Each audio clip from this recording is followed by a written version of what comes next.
Let's start with LSU and Coach O, though. Obviously, I mean that is the biggest story that to focus on now. And before you even get into who's next, just kind of overall reaction to this situation. I mean, the writing was on the wall really after the first week of the season. I mean, there were just issues you saw on the field that you want to stick there first on the field that were going to hamper this team really throughout. It was going to be tough for them to overcome. You look down the schedule, you knew there were going to be some losses, and you knew there'd kind of be a fight for the job towards the end. You add in everything else off the field from last year, Title IX, leading up to everything, whatever you want to talk about with it. It just all kind of felt inevitable, and then it was. This is something not unprecedented for Scott Woodward. If you remember back at Washington in 2008, Tyrone Willingham, after the 7th game of that season, this same situation played out. It was announced that he would be terminated after the year, but would finish out that year. So something that Scott Woodward has experience with is a situation like this. I think there's good in the way this is being handled. I think recruiting is going to be really interesting. They already did lose a commitment this morning from Aaron Anderson from Edna Carr, but that's going to be one of the more interesting parts. But other than that, now it's kind of funny, isn't it? Like, you kind of have interim Ed again, don't you? Yeah, I guess for the rest of the way, I guess so. And hopefully it doesn't end, similar. Well, I don't know. I want LSU to win the games, don't get me wrong, but it can create a very awkward situation if they go on a little run here, much like Les Miles did towards the end of his LSU tenure in 2015, much like Coach O did at the end of his interim tenure at USC back in 2013. So I definitely see the parallels there. So I mean, like that's interesting to me. That's a role that he's been great in, and I think you saw everything felt a lot more loose on Saturday. Yeah, including Coach O. And obviously that's a lot of that's because they were having a lot of success. But if you can have that going forward with him kind of knowing that, all right, I have 5 games left, I have 4 games left, I have 6. Maybe that is a good thing for this team. Maybe it can be, but I think it just goes back to the offensive line. And I'm not saying that's a non-factor at all, but I mean, Jesus, Musso, the way that LSU was just getting pushed around on the line of scrimmage, really, I guess I won't say both sides of the ball. Defense has kind of held it together, but just the difference in the run game. And I know against Kentucky, we thought a lot of that was predicated on scheme, but clearly it was not. And you have to give a lot of credit through all the adversity with Coach O and with everything else. This offensive line and Tyron Davis-Price, both, they have brought it the last 2 games. And again, we thought against Kentucky that was maybe smoke and mirrors, but the numbers don't lie. And we talked about it on Friday, right? LSU will cover if this happens. And one of the things you said is LSU had to win the turnover battle. Check. Which they did. 4-0. And one of the things that I said is LSU had to build on the run game that they hopefully found in Lexington the week before. And look through the first 5 games. If you add up all the rushing performance, LSU ran for 353 yards through 5 games. The last 2 weeks, they've run through for 468 behind that big offensive line, and TDP now stepping up. So that's been the biggest difference. Yes, hopefully they do play looser, and hopefully they can find a little bit of inspiration and motivation to play for Coach O, but let's not kid ourselves. The big difference between this LSU team the last 2 weeks and what will make them continue to be successful going forward is this newfound running game. The Coach O era, let's kind of talk about that for a little bit before we hit our first break, because I think the year 2019 is always going to be at the center of this conversation. It's been at the center of every conversation since it happened. How did you fall off so much in 2020 from 2019? And then this year's, we're going back to the 2019 offense. 2019's always been such at the center. And I feel like maybe there's become this narrative around it that you either agree that 2019, he either gets credit for that or he doesn't. And I don't think that's how this should go. Very nuanced. Very. And I think 2019 was amazing. And you get credit for that. That's it. He gets credit for that. The other coaches on staff get credit for that. The administration gets credit for that. The players on the team get credit for that. Everyone gets credit for that. And you can do that. And also look at the last 2 years and say, that's not good enough, though. Those two things can coexist. Those two truths can be equal, that was amazing. You earned it. You got credit. Unfortunately, you weren't able to sustain it, and a change is necessary. That seems hard for some, but for me, that's the way I'll always look at it. I think you'd be hard pressed to find anyone in this fan base, anyone in the media, anybody in the administration, anybody on staff, anywhere that wouldn't do it all over again just for 2019, because I know I would. My hands in the air. That was incredibly fun to watch. It was incredibly fun to cover. It was incredibly fun to just be a small part of it, whether it be as an LSU fan, as an LSU alum, or just in general.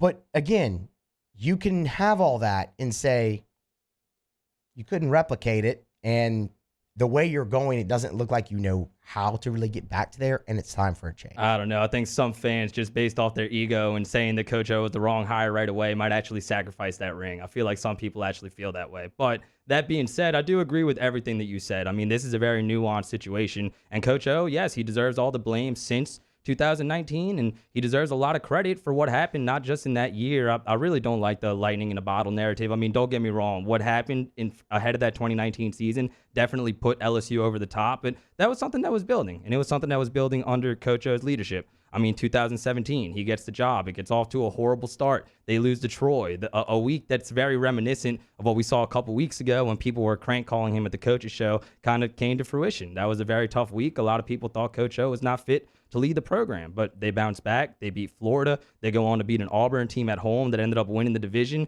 And yes, they lose a bowl game to Notre Dame, but a really good finish to that season that really created a lot of momentum going into the next year, 2018, where a lot of the younger guys kind of started to develop under Coach O, and that was before Joe Brady got there. That was with the old man, the wide receivers coach, Jerry Sullivan. The passing offense got a lot. Man. I'm sorry, I cannot remember his name.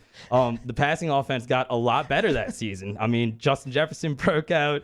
You had Clyde Edwards-Helaire kind of starting to break out a little bit, and the seeds for 2019 started to be planted before that season. Now, Coach O went out and got Joe Brady, who was getting coffee for Sean Payton at the time. Nobody knew who he was. I'll never forget going into my buddy's apartment and saying, man, they're really propping up this Joe Brady guy. It's clear that they want him to be offensive coordinator. And honestly, at the time, Musso, I was a little disappointed that they were so excited and so pumped up about this guy that's not even a full-time staff, not even on the full-time staff on an NFL team after he gives a presentation for a couple of minutes over red zones and RPOs. I'm like, are we really getting that excited about it? Yes, they were, and they were right to. And again, all that culminated in 2019, and Coach O deserves a lot of credit for that. But the fall Musso has been a lot swifter than the rise, unfortunately. And reading those articles, written by Ross Dellinger and Brody Miller, it's clear to see, kind of reading through the lines, you could argue that Coach O along the way kind of lost his touch. And a big theme of those articles is, his personal life is his personal life, but ultimately, inevitably, that interferes with coaching football because that's a priority, and other things